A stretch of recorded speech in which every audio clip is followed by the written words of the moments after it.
diagnóstico. Só voltando à carboxiterapia, ela também é eficiente para o braço. Vamos supor que a mulher, ou o homem mesmo, esteja com o braço com excesso de gordura, consegue uma certa redução ali com a carbox? Bem, o que a gente tem obtido e visto boas respostas na redução de gordura localizada, na redução da flacidez da pele, ou seja, a pele tem uma resposta de retração. Então isso aí a gente consegue obter com a carboxiterapia. É possível de ser obtido, mas não só a carboxiterapia. A gente tem que estar sempre batendo muito na tecla que uma alimentação saudável, uma alimentação balanceada, uma atividade física constante e bem acompanhada é que são fundamentais para que a gente consiga obter um bom resultado. E um efeito prolongado, né? Exatamente. Para sempre, porque senão não adianta. Só a medicina estética não faz milagre, né, doutor? Não, milagre não existe em nenhuma área da medicina. A ideia, que eu estava falando para o meu pessoal aqui, a ideia é justamente retardar a cirurgia plástica, retardar tanto a estética corporal quanto a facial. Então, hoje em dia, com o avanço da medicina estética, há muito o que se fazer antes de você fazer um procedimento mais radical. Que aí a gente deixa mais para frente um pouquinho e vai se utilizando da nova tecnologia da medicina estética para poder conseguir um resultado e manter a nossa aparência, boa aparência, por mais tempo. Porque antigamente, não muito antigamente, no tempo das nossas mães, uma mulher de 40 anos, ela já era uma mulher bem envelhecida. Hoje em dia, anteontem, eu saí com minhas amigas de Brasília, que eu não via há muito tempo, eu fiquei muito feliz, porque todas estão muito bem, todas estão com a pele ótima e todas se tratam, todas têm um tratamento que elas fazem 2 vezes por ano e que realmente dão resultado. Vamos passar para um outro tema, que também é um tema que chama muita atenção, que todas as pessoas ficam muito curiosas e muito interessadas em saber, que é a toxina botulínica. Falou-se da toxina botulínica lá, é claro, mas falou-se de alguma coisa além daquilo que a gente já sabe, doutor? Bem, não, em termos de avanços em termos de toxina botulínica não houveram. O que houve foi um refinamento da técnica. Foram escolhidos novos pontos de aplicação da toxina botulínica, ou seja, ela saiu um pouco daqueles pontos convencionais que nós estamos acostumados a ver. Então foram apresentados alguns trabalhos, algumas palestras, alguns pôsteres científicos mostrando novos pontos de aplicação de toxina botulínica. Isso aí se mostrou uma coisa muito interessante. Por quê? O que tem esses novos pontos? Os novos pontos que a gente viu, que achou bastante interessantes, foram principalmente os pontos para contorno na região perioral, certo? Então a gente viu alguns resultados, principalmente aquelas pessoas que apresentavam aquele sorriso alargado, aquele sorriso gengival, a gente obteve bons resultados com a aplicação da toxina botulínica. Então, por exemplo, aquela pessoa que tem um sorriso e que aparece a gengiva, essa pessoa que você está falando. Na verdade, quando vocês aplicam o ponto, a boca não sobe tanto quando ela vai sorrir, é isso? Seria isso. Quando se o caso fosse de uma retração muscular, a toxina botulínica tem um bom efeito nesse ponto. E para essas cerquinhas ao redor da boca? Ela alivia um pouco principalmente aquelas linhazinhas que são feitas pelo movimento de repetição, muito comum no paciente fumante.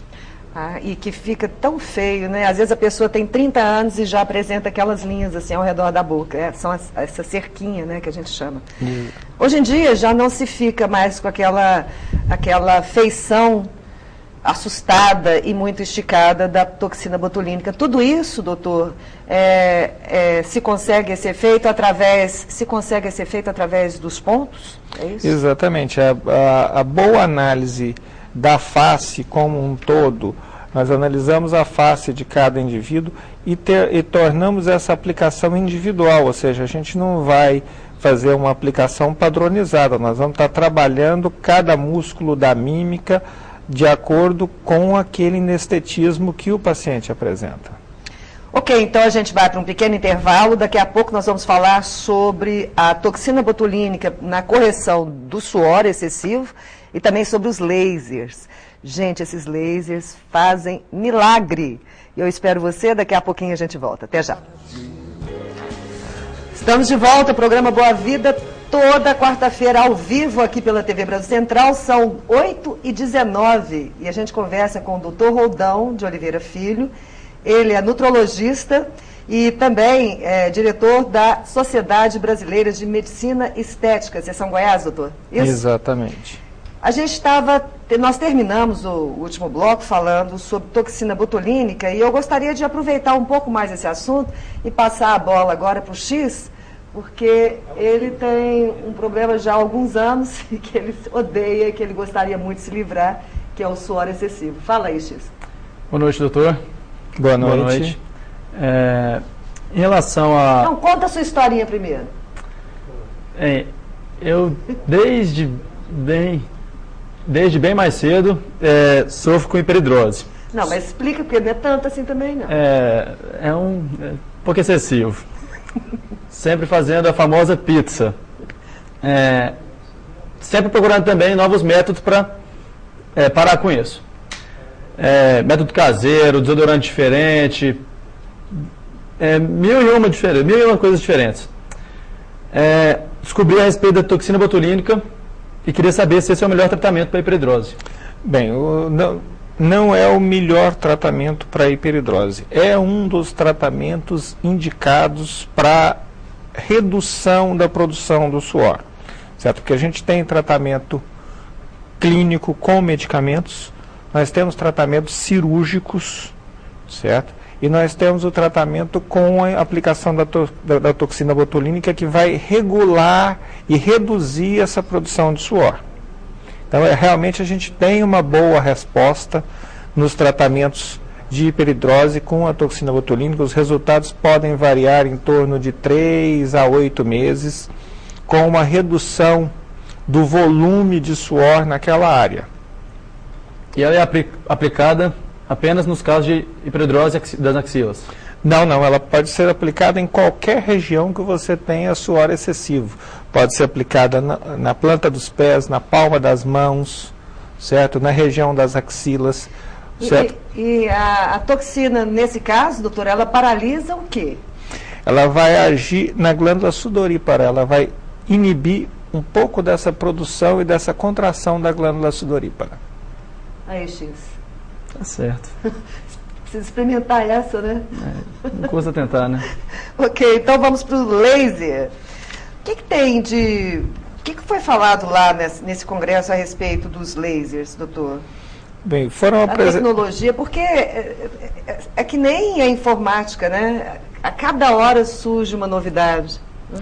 Exato. Foram apresentados diversos tipos de tecnologias novas, certo? Aparelhos que vieram para ficar, aparelhos que também só vão estar de passagem, certo? Mas surgiram alguns lasers para tratamento de rejuvenescimento facial, para tratamento de estrias, certo? Surgiram alguns tipos de laser fracionados, que eles fazem o corte da pele em micropontos, que facilitam a cicatrização, que mostraram bons resultados para tratamentos de estria e para rejuvenescimento facial.